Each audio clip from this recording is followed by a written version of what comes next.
یہ بجا تو ہی ہدف تھا سر مقتل، دشمنی اصل میں تھی احمد مختار کے ساتھ۔ کربلا میں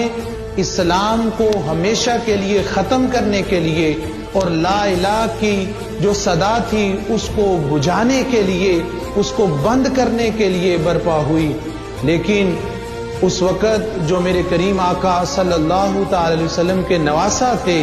اور امام حسین علیہ السلام جو در حقیقت مصطفیٰ کی جان ہیں، انہوں نے اپنی جان کا نذرانہ پیش کر کے لا الہ الا اللہ کا تحفظ کیا اور ایسا اس کے آگے بند باندھا اور ایسا چراغ روشن کیا کہ اب قیامت تک کوئی لا الہ کے چراغ کو بجھا نہیں سکتا، کوئی خدا کی توحید کا انکار نہیں کر سکتا، اور نہ ہی کوئی اسلام کی طرف بری آنکھ اٹھا کے دیکھ سکتا ہے۔ یہ امام عالی مقام اور ان کے خانوادے نے اپنی جان کا نذرانہ پیش کر کے اسلام کے پرچم کو ہمیشہ کے لیے سر بلند کر دیا۔